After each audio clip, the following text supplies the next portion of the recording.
اس طرح کی گفتگو کر رہے ہیں ماشاء اللہ پڑھے لکھے اور باصلاحیت لوگ ہیں، اور اس وقت ہمیں سوچنے سمجھنے اور فکر کرنے کی ضرورت ہے۔ آج کی دنیا میں زندگی گزارنا اور زندگی بسر کرنا مشکل سے مشکل تر ہوتا جا رہا ہے، لہذا ہمیں بہت ہی غور و فکر کر کے اس نعمت سے فائدہ اٹھانے کی کوشش کرنا ہے۔ لیکن دنیا کی کوئی ایسی چیز نہیں ہے جس کا اپنا کوئی مقصد اور اپنا کوئی ہدف نہ ہو۔ ظاہر ہے ایک معمولی سی چیز ہے، اس کا بھی اپنا ایک ہدف اور مقصد ہوتا ہے کہ جو اتنی بڑی قربانی دی گئی ہو اور اسلام کے لیے اتنا بڑا کارنامہ انجام دیا گیا ہو، تو کیا یہ بغیر ہدف اور بغیر مقصد کی یہ ہو سکتا ہے؟ نہیں ہو سکتا۔ لہذا پہلے ہم کو مقصد سمجھنا ہوگا، اور اگر مقصد سمجھنا ہے تو میں نے کل عرض کیا تھا یہ ہم اور آپ نہ طے کریں اس عزاداری کا مقصد کیا ہے۔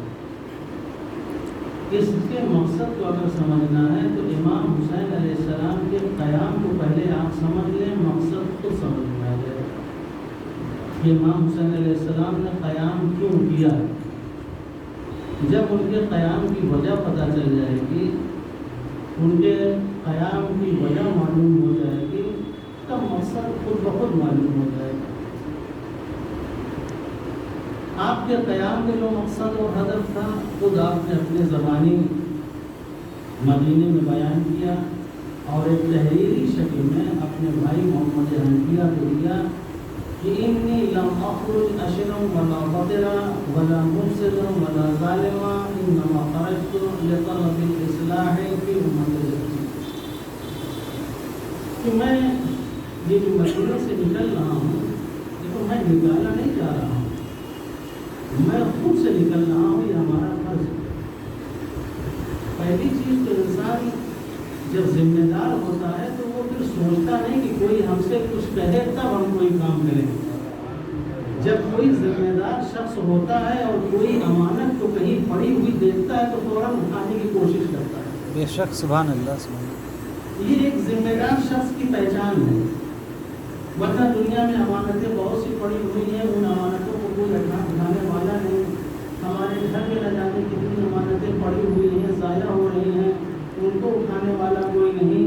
ہمارے سماج اور معاشرے میں بہت سی امانتیں پڑی ہوئی ہیں، ان کا کوئی اٹھانے والا نہیں۔ وجہ یہی ہے کہ ہمارے یہاں ذمہ دار کوئی نہیں ہے۔ جہاں ذمہ داریاں ہوتی ہیں، جو انسان ذمہ دار ہوتا ہے اس کا اپنا فرض ہوتا ہے، اس کا اپنا ہدف ہوتا ہے کہ کوئی امانت اگر کہیں پڑی ہوئی ہے اس کو اٹھا لے، اس امانت کو کی حفاظت کرے، اس امانت کو ضائع نہ ہونے دے۔ یہ ایک ذمہ دار شخص کی پہچان ہے۔ مدینے میں بہت سے لوگ تھے، لیکن امام حسین علیہ السلام جیسے ذمہ دار نہیں تھے، سب غیر ذمہ دار تھے۔ اس لیے جب بیعت کا سوال کیا گیا تھا تو صرف امام حسین علیہ السلام سے نہیں کیا گیا تھا، عبداللہ ابن عمر یہ خلیفہ دوم کے بیٹے تھے، ان سے بھی سوال کیا گیا تھا، عبد الرحمن ابن ابو بکر ان سے بھی بیعت کا سوال کیا گیا تھا، عبداللہ ابن عباس ان سے بھی بیعت کا سوال کیا گیا تھا، ان سب سے بیعت کا سوال کیا گیا تھا۔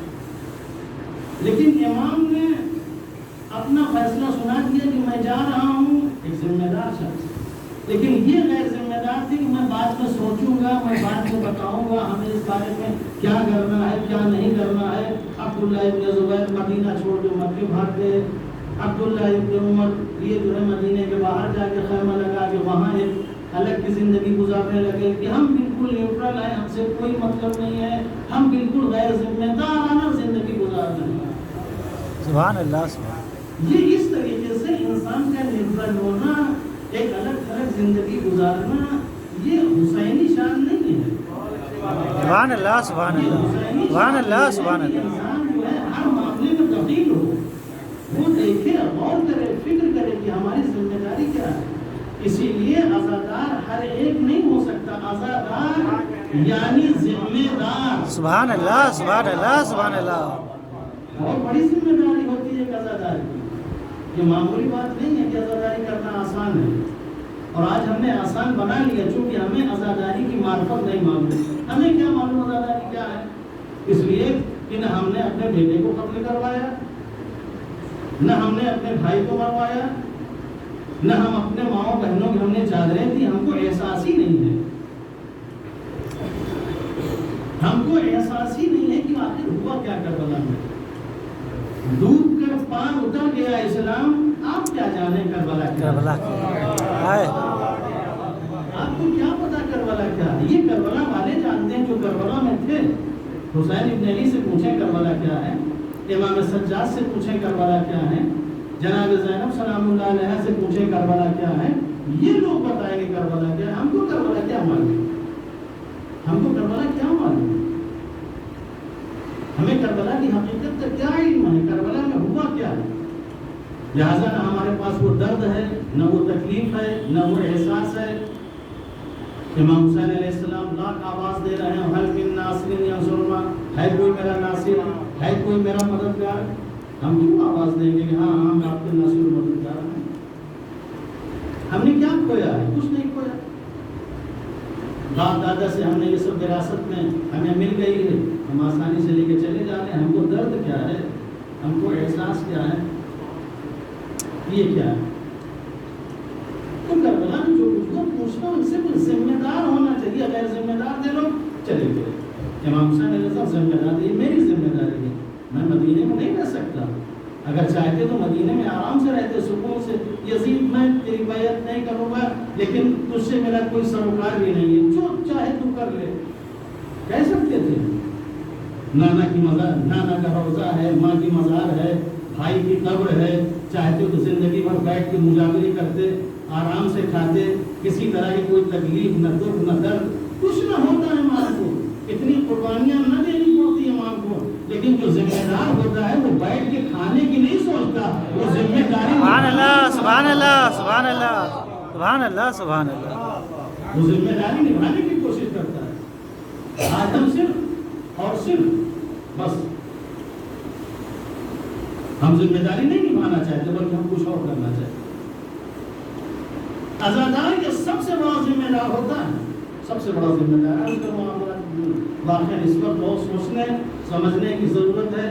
جتنے دن ہم آپ کے درمیان ہیں ہم اس طرح کی گفتگو آپ کے درمیان کریں گے. دیکھیں یہ جو مجلس ہماری ہے اس کی شکل ہے, یہ شکل 3 لوگوں سے. اہمیت سمجھ لیں, پھر انشاءاللہ گفتگو آپ کو خود بخود اپنے مقصد تک پہنچ جائیں گے. وہ سارے مسائل آپ خود حل کریں گے, کسی کو بیان کرنے اور بولنے کی ضرورت نہیں ہے. یہ مجلس جو ہماری تشکیل پاتی ہے, جس کا نام ہم نے مجلس دیا ہے, اس میں 3 چیزیں دخیل ہیں. 3 چیزیں دخیل ہیں. اس میں 3 لوگوں کا رول ہے. سب سے پہلا رول بانی مجلس کا ہے, جو مجلس کر رہا ہے. سب سے پہلا رول اس کا ہے. لہذا سب سے بڑی ذمہ داری اس کی ہے. سب سے بڑا رول اس کا ہے اور سب سے بڑی ذمہ داری اس کی. کیوں ذمہ داری اس لیے اس کی ہے, یہ جو مجلس کر رہے ہیں, یہ جو منبر ہے, آج ہمارے پاس سورس آف دین اگر کوئی ہے تو یہ منبر. اگر حقیقی دین اور حقیقی اسلام اگر ہم کسی تک پہنچا سکتے ہیں تو بس یہیں سے پہنچا سکتے ہیں. نہ آج ہم مدرسے جانے کے لیے تیار ہیں, نہ آج ہم حوضہ جانے کے لیے تیار ہیں, نہ کوئی مذہبی میگزین اور کچھ وہ پڑھنے کے لیے تیار ہیں, نہ کوئی مذہبی کتاب اٹھانے کے لیے تیار ہیں, نہ کسی سے دینی گفتگو کرنے کے لیے تیار ہیں. تو یہ چیزیں انسان کو معلوم کہاں سے ہوں گی, انسان کو پتہ کہاں سے چلے گا؟ یہ ایک ذریعہ ہے ہمارے پاس, یہ ایک ذریعہ. اس ایک ذریعے کے لیے جو یہ مجلس کی شکل دی گئی صرف اسی معلومات کے لیے دی گئی. ورنہ اگر پہلے جو غم منایا جاتا تھا, غم کے اور دوسرے بھی طریقے سے صرف مرثیہ پڑھ لیا جاتا تھا, سوز و سلام پڑھ لیا جاتا تھا, یہ تمام چیزیں ہو جاتی تھی, لیکن آج جو اتنا اہتمام کیا جاتا ہے وہ اس لیے کیا جاتا ہے تاکہ جو آنے والے آئیں تو اس مجلس سے امام حسین کا پیغام لے کے جائیں، بے شک سبحان اللہ پیغام لے کے جائیں، اور اس پیغام کے ذریعے ایک اچھی زندگی گزارنے کی کوشش کریں۔ یہ زندگی کیسی ہوتی ہے؟ یہ جو زندگی ہم جی رہے ہیں، جس کو ہم نے زندگی سمجھ لیا ہے، دراصل یہ زندگی ہے ہی نہیں۔ یہ جو موت ہم بستر پر مرتے ہیں، اصل میں یہ موت ہے ہی نہیں۔ زندگی کسی اور چیز کا نام ہے، موت کسی اور چیز کا نام ہے۔ انسان کو زندگی بھی سمجھنا ہوگی، انسان کو موت بھی سمجھنا ہوگی۔ زیارت عاشورہ میں اسی بات کی طرف اشارہ کیا گیا ہے، اللہم اجعل محیایا محیا محمد وآل محمد، پروردگار میری زندگی ہو تو اہل بیت کی جیسی زندگی ہو، اور اگر میری موت ہو تو اہل بیت کی جیسی موت ہے۔ تو اہل بیت کی زندگی ہمارے جیسی نہیں ہے کہ خاموش پر بیٹھے ہوئے ہیں، غفلت میں پڑے ہوئے ہیں، دین سے کوئی واسطہ نہیں، ذمہ داری کا کوئی احساس نہیں، دین اور ایمان سے کوئی سروکار نہیں۔ یہ زندگی اہل بیت کی نہیں تھی۔ اہل بیت کی زندگی تو ایسی ذمہ دارانہ تھی کہ کبھی بھی کسی امانت کو کسی جگہ پیسے چھوڑ نہیں دیا، اس کو ہمیشہ اٹھانے کی کوشش کی۔ یہ اہل بیت کی زندگی رہی ہے۔ تو سب سے پہلا طبقہ جو یہ مجلس کا ہے، اس میں 3 لوگ دخیل ہیں۔ پہلا بانی مجلس، وہ ذمہ دار ہے، کس کو بلا رہا ہے، سبحان اللہ سبحان اللہ سبحان اللہ سبحان اللہ، وہ ذمہ دار ہے۔ پیغام اچھا جائے گا برا جائے گا، ذمہ دار وہ ہے۔ سبحان اللہ سبحان اگر اللہ، اچھا پیغام جائے گا اس کے کھاتے میں ثواب، آباء و اجداد کو ثواب، لیکن اگر پیغام غلط جا رہا ہے تو یاد رکھ کے ثواب کے بجائے پھر یہ انسان کسی اور چیز کا طالب ہو جائے گا۔ پہلا شخص یہ ذمہ دار ہے کہ اس پہ بٹھا کس کو رہا ہے، کون ہے، کیا ہے وہ،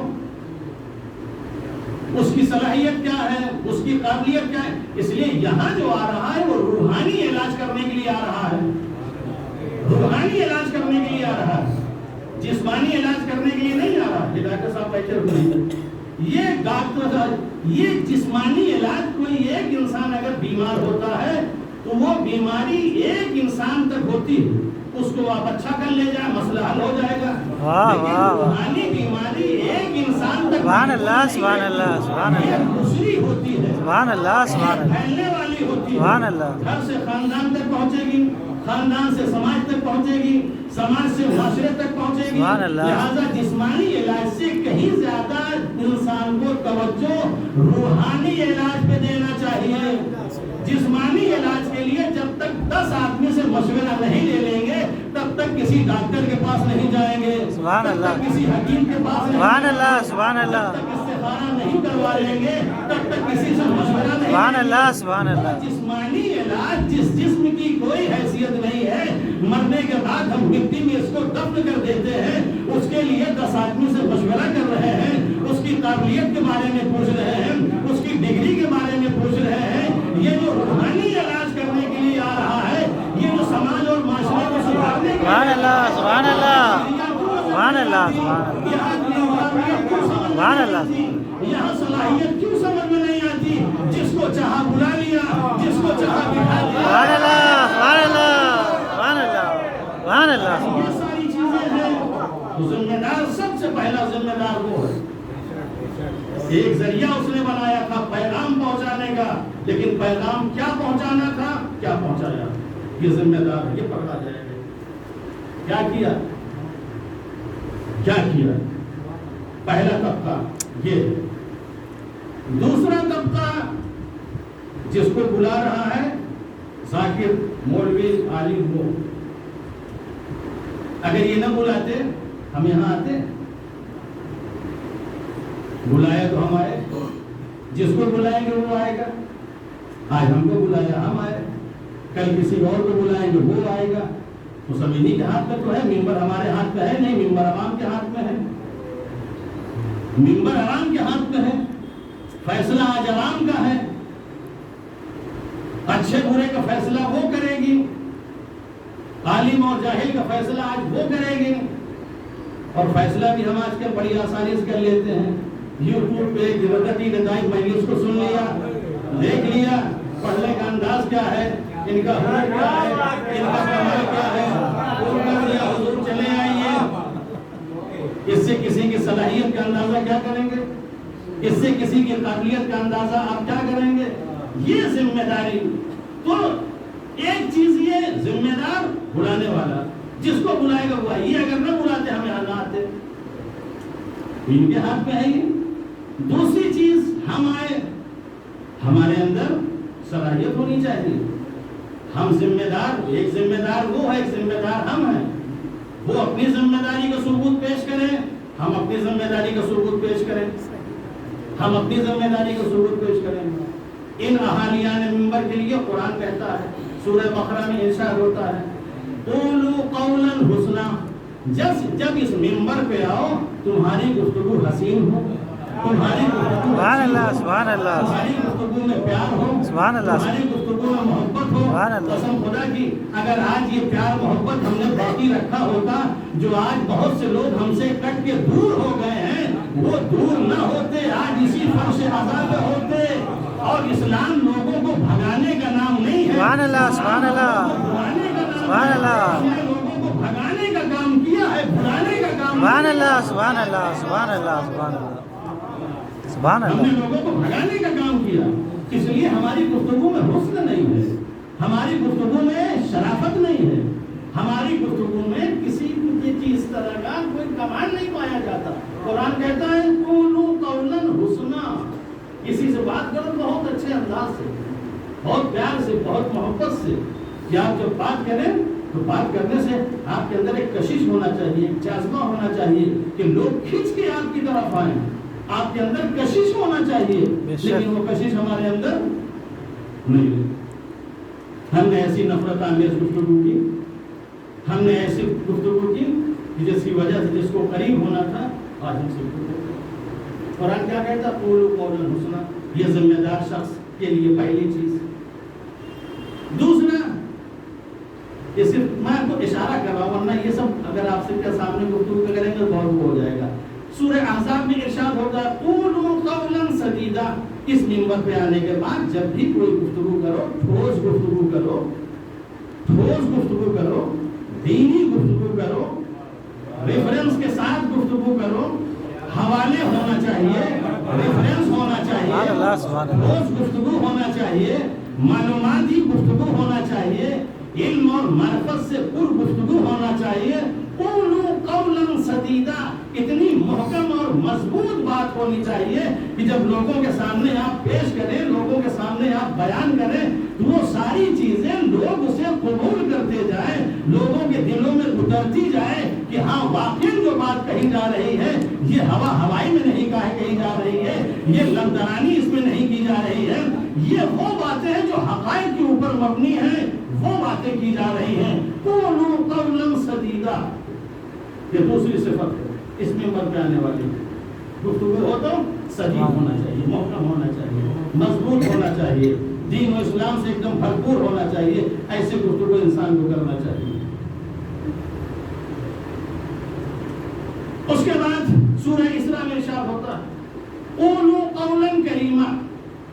جب بھی بات کرو، جب بھی گفتگو کرو اس منبر سے، اس میں کرامت ہونی چاہیے، اس میں شرافت ہونی چاہیے. آج دیکھیں اس منبر پہ کرامت اور شرافت نہیں رہی. لوگ منبر پہ آتے ہیں کرامت بھول جاتے ہیں، شرافت بھول جاتے ہیں، اور ہمیں وہی چیزیں اچھی بھی لگتی ہیں جب تک ہم اچھلے نہ، جب تک ہم بولے نہ. واہ واہ واہ واہ، سبحان اللہ، سبحان اللہ، سبحان اللہ. لہٰذا کرامت انسان بھول چکا ہے، شرافت انسان بھول چکا ہے. قولوا قولا کریما. جب بھی گفتگو کرو تمہاری گفتگو میں کرامت ہو، تمہارے انداز میں شرافت ہو، تمہاری گفتگو میں مکانت ہو کہ لوگ تمہاری گفتگو کو دیکھ کے یہاں اگر کوئی شریر آیا ہے تو شریف بن کے جائے، سبحان اللہ، سبحان اللہ، دیندار بن کے جائے. گفتگو ایسی ہونی چاہیے. سبحان اللہ، سبحان اللہ. قولوا قولا کریما. ایسی گفتگو ہونی چاہیے، ایسی شاندار گفتگو ہونی چاہیے. آج ہم منبر پہ بیٹھ جاتے ہیں تو نیچے دیکھیں کتنے بزرگ لوگ ماشاءاللہ کتنے پڑھے لکھے ایک سے ایک ہیں، لیکن ایسے ایسے لوگ پھر گفتگو کرنا شروع کر دیتے ہیں کہ واقعاً نیچے والے بیچارے کریں کیا کریں. ان کو ایک دم بچہ سمجھ کے جو چاہ رہے ہیں بول دے رہے ہیں، جو چاہ رہے ہیں کروا لے رہے ہیں. چاہے یعنی طرح طرح کی چیزیں کی جاتی ہیں اور ہم باقاعدہ جیسے وہ مولانا صاحب کہہ رہے ہیں ہم کرنے کے لیے بھی تیار ہو جاتے ہیں، ہم اس ثبوت کو پیش کرنے کے لیے بھی تیار ہوتے ہیں. اس منبر سے واقعا کیا ہونا چاہیے ہم کیا کر رہے ہیں، ہم کو کیا سننا چاہیے ہم کیا سن رہے ہیں. تو قولوا قولا سدیدا، قولوا قولا کریما. اس کے بعد قولا سورہ طہ، قولا یہ میں نے سارے سورہ آپ کے سامنے بیان کر دیے. قولا لینا، گفتگو میں نرمی ہونا چاہیے، چاہے دشمن کیوں نہ ہو، چاہے دشمن ہی کیوں نہ ہو، سبحان اللہ. گفتگو میں نرمی ہونا چاہیے. جب تک گفتگو میں نرمی نہیں ہوگی آپ ایک دشمن کو کیسے رام کر سکتے ہیں، ایک دشمن کو کیسے سیدھا کر سکتے ہیں. اہل بیت اطہار علیہ السلام کے پاس آپ نے نہیں دیکھا کتنے دشمن آئے، آتے ہی فوراً برجستہ برا بھلا کہنا شروع کیا، آپ ایسے ہیں آپ ویسے ہیں، آپ نے یہ کیا آپ نے وہ کیا. دشمنی جتنی چاہیے زبان سے نکالی، جتنا اندر بھرا ہوا تھا سب غبار نکال دیا. غبار جب نکال دیا تو امام نے کہا تو اپنی بات کہہ کے ٹھہر رک گیا، تیری بات ختم ہو گئی. اب میں کچھ کہنا چاہتا ہوں، تو اگر بھوکا ہے تجھے کھانا کھلا دوں، اگر تو پیاسا ہے سبحان اللہ سبحان اللہ. اگر میرے پاس سواری نہیں ہے سواری کا انتظام کر دو. واقعا اتنی نرم اتنے نازک لہجے میں گفتگو کرتے گئے، دشمن سامنے دھستا چلا گیا، شرم کے مارے ٹوٹتا چلا گیا. یہ ہماری گفتگو ہونی چاہیے، یہ ہمارا انداز ہونا چاہیے. ایک دشمن اگر سامنے آئے تو اس کے سامنے ایسی گفتگو کرے کہ اس کو بھی احساس ندامت ہو، احساس شرمندگی ہو، اس کے اندر بھی سوچنے اور سمجھنے کی صلاحیت پیدا ہو کہ واقعا ہے کیا چیز یہ کون ہے ایسا. یہ زندگی اس وقت ویسی ہوگی جب ہمارا کردار ہماری زندگی اہل بیت کی جیسی ہوگی. یہ کس کے مقابلے میں کہا، کس کے مقابلے میں کہا قولا لینا، یہ حضرت موسیٰ کے لیے کہا. موسیٰ اذهب الى فرعون انه طغى، جاؤ فرعون کے مقابلے میں باغی ہو گیا ہے، سرکش ہو گیا ہے. کتنا بڑا دشمن تھا اللہ، یہ اللہ کا دشمن ہو گیا تھا. خدائی دعویٰ کر رہا تھا انا ربکم الاعلی، مجھ سے بڑا کوئی خدا ہو سکتا ہے، مجھ سے بہتر کوئی ہو سکتا ہے. اتنا بڑا دشمن ہے خدا. خدا کو سب کچھ قبول ہے مگر کبریائی کوئی کرے یہ خدا کو پسند نہیں. اسی لیے جو لوگ مغرور ہوتے ہیں، گھمنڈی ہوتے ہیں، تکبر کرنے والے ہوتے ہیں، اللہ ان کو ذرہ برابر پسند نہیں کرتا، ذرہ برابر پسند نہیں کرتا. مجھے سب قبول ہے، میرے سامنے کبریائی نہ کرنا، میرے سامنے اپنی بڑائی کا اعلان نہ کرنا، تم بڑا بننے کی کوشش نہ کرنا. تم ہمارے سامنے کچھ بھی نہیں ہو، تمہاری کوئی حیثیت نہیں، تم ہمارے سامنے بس اتنے ہو، فقیر ہو. انتم الفقراء، تم سب کے سب فقیر. قرآن کہتا ہے انتم الفقراء، تم ہمارے سامنے فقیر ہو. کوئی چھوٹا فقیر ہوتا ہے، کوئی بڑا فقیر. چھوٹا جو ہے چھوٹے اعتبار سے مانگ رہا ہے، بڑا بڑے اعتبار سے مانگ رہا ہے، مگر فقیر سب ہیں. چھوٹا بھی فقیر ہے، بڑا بھی فقیر ہے. مانگنے کا انداز سب کا الگ ہے، جو جیسا مانگ رہا ہے اپنے اعتبار سے. تو لین جا رہے ہو فرعون کے مقابلے، میرا دشمن ہے، یقیناً مجھے معلوم ہے تم اپنے دشمن کو معاف کر سکتے ہو مگر میرے دشمن کو نہیں معاف کر سکتے. لیکن جا رہے ہو جذبات پہ قابو رکھنا، جذبات کے اوپر کنٹرول کرنا، ہوش و حواس میں رہنا، جذبات میں آنے کے بعد ہوش نہ کھو دینا، فرعون کے مقابلے میں اپنے سے باہر نہ نکل جانا. یہ جناب موسیٰ کو پیغام دیا جا رہا ہے. یہ پیغام صرف موسیٰ کو نہیں ہے، قرآن قیامت تک کے لیے نازل ہوا ہے. قیامت تک کے لیے لوگوں کو یہ پیغام دیا جا رہا ہے. دیکھو چاہے جتنے بڑے دشمن کے مقابلے میں جانا، چاہے جتنے بڑے دشمن کے مقابلے میں کھڑے ہونا، تمہارے زبان میں نرمی کے علاوہ کوئی اور چیز نہیں ہونا چاہیے. اگر تم اس آگ کو بجھانا چاہتے ہو، اگر اس لڑائی کو ختم کرنا چاہتے ہو، اگر اس چیز کو ختم کرنا چاہتے ہو، لیکن ہمیشہ نرم و نازک اور پیار محبت کے لہجے میں گفتگو کرنا. موسیٰ کو بھیجا، موسیٰ گئے اور جا کے پیار اور محبت کے لہجے میں گفتگو ہو رہی. موسیٰ کو بھی فرعون کو بھی شکست دی، بنی اسرائیل کو بھی لیا اور لے کے سب کو نکل گئے. یہ کس وجہ سے لے کے نکل گئے؟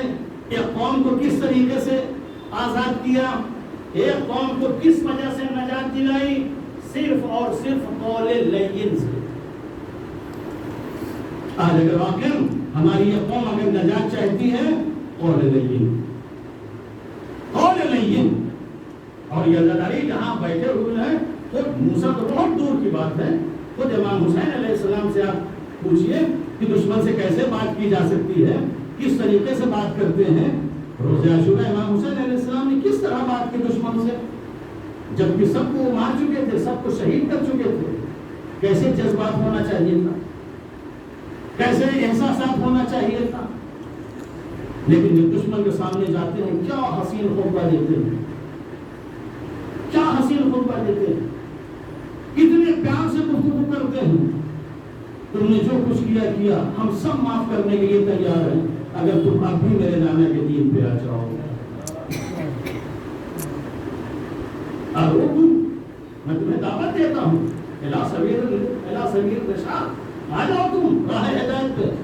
کانا من المرشدین، تمہارا شمار جو ہے مرشدین میں ہو جائے گا، ہدایت یافتہ لوگوں میں ہو جاؤ۔ آ جاؤ ہمارے پاس، آ جاؤ ہمارے پاس، میں تمہیں دعوت دے رہا ہوں۔ میں بدلہ لینے نہیں آیا، میں انتقام لینے نہیں آیا، میں کچھ کرنے کے لیے نہیں آیا، میں تم کو صرف ہدایت کرنے آیا ہوں۔ آ جاؤ میرے راستے پہ، میں سب کچھ معاف کر دوں گا۔ یہ حضرت جو یہاں بیٹھتے ہیں ان کی ذمہ داری ہے۔ قولوا قولا حسنا، ایک قولوا قولا سدیدا، دو قولوا قولا کریما، تین قولا لینا، چار۔ یہ چار چیزوں کا مالک اگر واقعی اس منبر سے بولنا شروع کرے، ایسی دین بڑھتا ہے، ایسی اسلام بڑھتا ہے، اسی طریقے سے پیغام آگے بڑھتا ہے، انسان کا یہ انداز، یہ طریقہ اور یہ ساری چیزیں۔ تو یہ دو طبقے ہوئے، پہلے کی ذمہ داری کس کو لانے دکھا رہا ہے، دوسرے کی ذمہ داری جو بیٹھ گیا تو کیا بول رہا ہے، تیسرا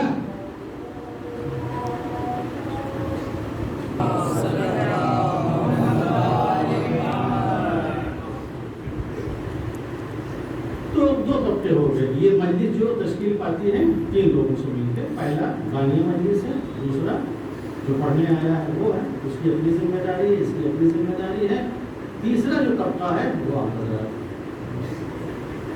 سننے والے۔ یہ جب تین ملتے ہیں تو مجلس میں تینوں کی اپنی اپنی ذمہ داریاں ہیں۔ بانیہ مجلس کی الگ ذمہ داری ہے، جو پڑھنے والا ہے اس کی الگ ذمہ داری ہے، اور جو لوگ شرکت کر رہے ہیں ان کی الگ ذمہ داری، الگ ذمہ داری۔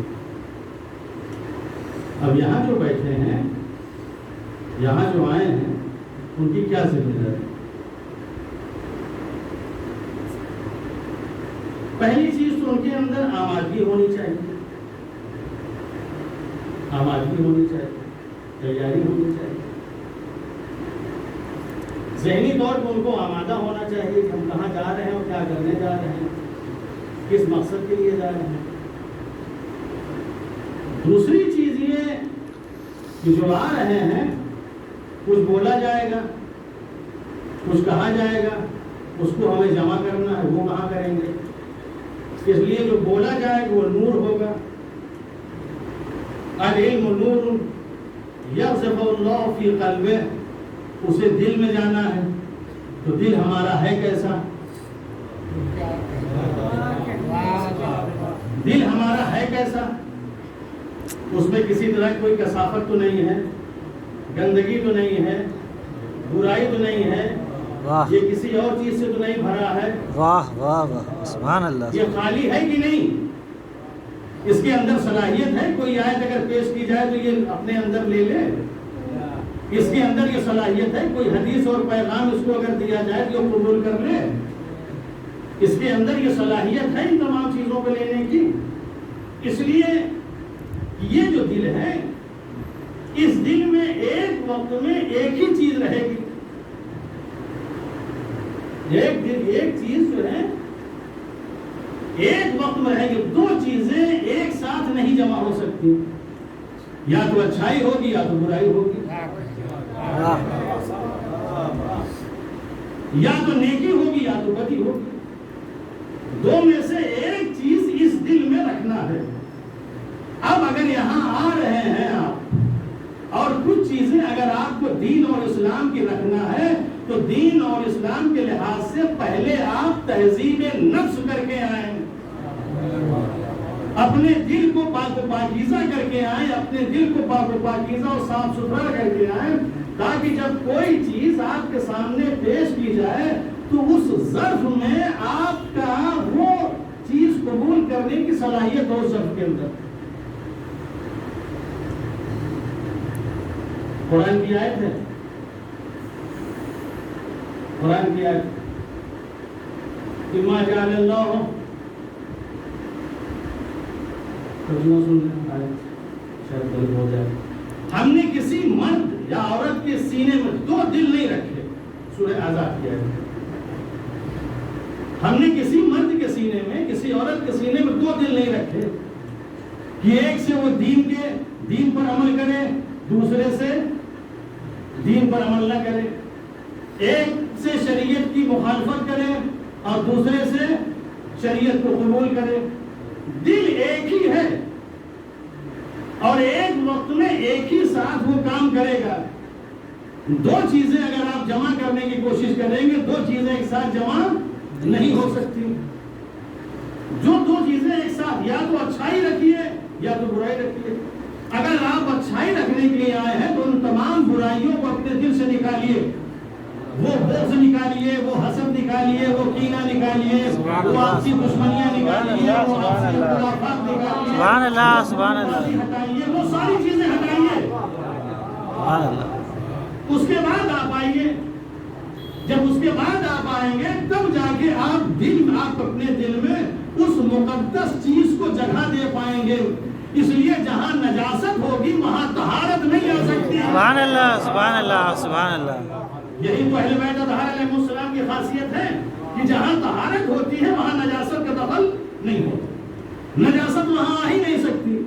اگر یہ دل آپ طاہر کرنا چاہتے ہیں تبھی جو ہے آپ کے دل میں کوئی اچھی چیز اترے گی, ورنہ آتے رہیے جاتے رہیے, آتے رہیے جاتے رہیے, پوری زندگی مجلس میں گزر جائے گی, پوری زندگی ماتم میں گزر جائے گی. سبحان اللہ, سبحان اللہ. پوچھا گیا بتاؤ کربلا میں امام نے کیا پیغام دیا تھا؟ سبحان اللہ, سبحان اللہ. بس ہم نے تو مولانا کو دیکھا جب انداز سے اور اسٹائل سے پڑھے تو بس دل چاہا کہ واہ واہ کر دیں, اس کے علاوہ ہمیں کچھ سمجھ میں نہیں آیا کہ بیان کیا کیا گیا, کیا بولے, کیا کہے. تو عزیزان محترم, یہ مجالس ایسی ہیں, یہی مجلسیں ہماری جان ہیں, یہی مجلسیں ہماری روح ہیں, یہی مجلسیں ہماری حیات ہیں, یہی مجلسیں ہماری زندگی ہیں. لہذا ان مجلسوں کو زندہ کرنے کی کوشش کریں, مردہ مجلسیں نہ کریں.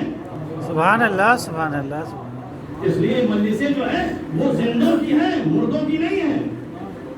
لہذا مجلسیں ہماری زندہ ہونی چاہیے, مجلسیں ہماری مردہ نہیں ہونی چاہیے. اس لیے جو مجلسیں مردوں کے لیے ہوتی ہیں وہاں ثواب درکار ہوتا ہے, وہاں ثواب بڑھتا ہے, لوگ ثواب کے لیے آتے ہیں. لیکن جہاں زندوں کی مجلس ہوتی ہے وہاں ہدایت اور پیغام کے لیے لوگ آتے ہیں. ہم اپنی مجلسیں مردوں والی مجلسیں نہ بنائیں. آئیے آگے ثواب داریں لے جائیں گے, یہ ثواب داریں یہ مردوں کے لیے ہے, وہ لے جائیں ثواب.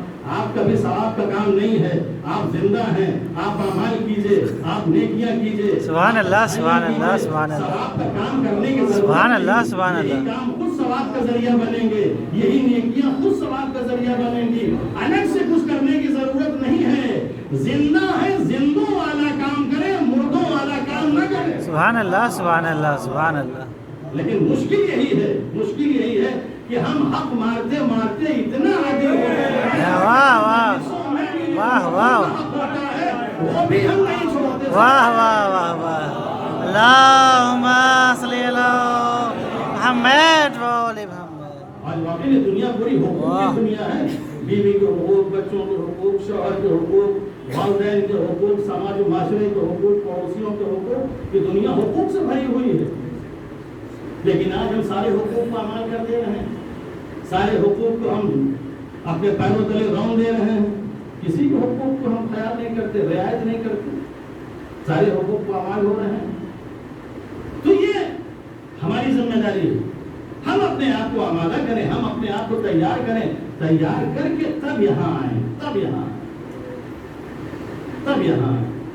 پھر دیکھیے آپ کا دل کیسا نورانی ہوتا ہے, آپ کا چہرہ کیسے نورانی ہوتا ہے, آپ کا وجود کیسے نورانی ہوتا ہے, آپ کے اندر پھر کیسی صلاحیتیں پیدا ہوں گی. آپ دیکھیے, آپ کا کمال دیکھیے, اتنے نورانی ہو جائیں گے, اتنے نورانی ہو جائیں گے کہ جس کی کوئی حد نہیں. اور واقعاً ہمیں نورانی ہونا چاہیے, ہمیں نورانی ہونا چاہیے. اگر ہم انسان ہیں تو ہماری ایک جیسی حالت نہیں ہونی چاہیے. جو حالت پچھلے محرم میں تھی اس مہینے وہ حالت نہیں ہونی چاہیے. مولا کائنات علی بن ابی طالب علیہ السلام اللہم صلی اللہ محمد وعلی محمد. من استوى یوما فهو مغبون ملعون ملعون. من استوى یوما, وہ شخص خسارے اور نقصان میں ہے جس کے 2 دن ایک جیسے گزر جائے, جس کے 2 دن ایک جیسے گزر جائے. وہ انسان ملعون ہے جس کے 2 دن ایک جیسے گزر جائے. یہ انسان کی شان نہیں ہے. دنیا میں ترقی کرنا چاہ رہا ہے, آج سائیکل ہے, کل جو ہے موٹر سائیکل ہونا چاہیے, پرسوں جو ہے وہ گاڑی ہونا چاہیے, یہ ہونا چاہیے, وہاں انسان. لیکن دین کے معاملے میں یہ انسان آگے بڑھنے کے لیے تیار ہے. یہاں بھی ترقی ہونا چاہیے, یہاں بھی تنوع ہونا چاہیے, یہاں بھی انسان کی زندگی میں بدلاؤ ہونا چاہیے. لیکن وہی جو چلا آ رہا ہے ٹرین, وہی بس چلا آ رہا ہے, وہی چلا رہا ہے. سانپ چلا گیا, ہم لکیریں پیٹ پہ چلے جا رہے ہیں. بدلاؤ ہونا چاہیے, تبدیلیاں ہونا چاہیے. عزاداری تجدید عہد کا نام ہے, تجدید عہد. یہ ہر سال جو آپ سے عزاداری کا مطالبہ کیا جاتا ہے اسی لیے کیا جاتا ہے. اس سال آپ آئیں, عہد کریے, مولا میں اس سال کیا کیا کروں گا, اس سال کن کن چیزوں کو انجام دوں گا, سماج کے لیے کیا کروں گا, معاشرے کے لیے کیا کروں گا, اپنے لیے کیا کروں گا, دوسروں کے لیے کیا کروں گا, گھر کے لیے کیا کروں گا, خاندان کے لیے کیا کروں گا, دین کے لیے کیا کروں گا, ایمان کے لیے کیا کروں گا. تجدید عہد کا نام ہے عزاداری. یہ ہر سال ایسے تھوڑی دے دی جا رہی ہے. جنہیں عزاداری مجلس ماتم کر کے ہٹ جائیں گے, عہد کریے. اس عزاداری کی بات آپ کریں گے کیا؟ 2 مہینے 8 دن کے بعد ہم خاموش ہو جاتے ہیں. تو پھر آپ نے عزاداری کی. عزاداری تو انسان کے اندر حرکت پیدا کرتی ہے. 2 مہینے 8 دن بیٹھ کے سنا, اب اتنے دن جو ہیں بیٹھ کچھ کریے, تبھی عزاداری آپ نے. ہم صرف سنتے رہے, سنے سن کے چلے گئے. یہ عزاداری ایک تبلیغی عمل ہے, اس کو کرنا ہے, اس کو انجام دینا ہے, تب کسی منزل تک, کسی مقام تک, کسی مرتبے تک پہنچے گے. 12 ہے انہیں 3 چیزوں میں. یہ ہماری ذمہ داری ہے. ہم اپنے آپ کو آمادہ کریں, ہم اپنے آپ کو تیار کریں, ہم اپنے آپ کو بہتر سے بہتر بنانے کی کوشش کریں. مقصد پیش نظر ہونا چاہیے. میں سب سے کہہ رہا ہوں, مقصد دیکھیں, ہمارے پاس 2 چیزیں, ایک ہے مقصد, ایک ہے رغبت. ایک ہے مقصد, ایک ہے رغبت. افسوس اسی بات کا ہے, افسوس اسی بات کا ہے کہ اس عزاداری کے ذریعے لوگ اپنا مقصد حاصل کر رہے ہیں اور ہم صرف رغبت کے پیچھے لگے ہیں. توجہ کیجیے, لوگ اپنا مقصد حاصل کر رہے ہیں, ہم رغبت کے پیچھے لگے ہوئے ہیں. رغبت بس ثواب. لوگ اپنا مقصد حاصل کر رہے ہیں. کتنے لوگ مالا مال ہو جا رہے ہیں, کتنے لوگ اپنے مقصد تک پہنچ جا رہے ہیں, اپنی مرادوں کو پوری کر لے رہے ہیں. ہم رغبت میں لگے ہوئے, ہم نے اتنا خرچہ کر دیا, ہم نے اتنا خرچہ کر دیا, کیلکولیشن میں اتنا آ رہا ہے, ہم رغبت میں لگے ہوئے. کریے, لیکن مقصد کیا ہے اسے تلاش کرنے کی کوشش کریے. صرف رغبت کے پیچھے نہ دوڑیے. مقصد کیا ہے؟ امام نے قربانی کیوں قیام کیا؟ کسی اور کے لیے نہیں. انی لما خرج شر ولا قتل ولا مرشد ولا ظالم انما خرجت لطلب الاصلاح فی امت جدی. میں انہیں کے لیے, یہ جو آج بیٹھے ہوئے ہیں, میں انہیں کے لیے نکلا, کسی اور کے لیے نہیں, صرف ان کے لیے. آپ کتنے عزیز ہیں, واقعا کتنے عزیز ہیں ہم لوگ, امام حسین علیہ السلام کی نظر میں ہماری خاطر ہماری وجہ سے اپنے بیٹے علی اکبر کو قربان کیا. ذرا سوچیے تو صحیح، ہم کیا ہیں، ہم کو کیا سمجھ رہے ہیں، وہ ہمارا کیا مقام ہے، ہمارا کیا مرتبہ ہے، ہماری کیا عظمت ہے.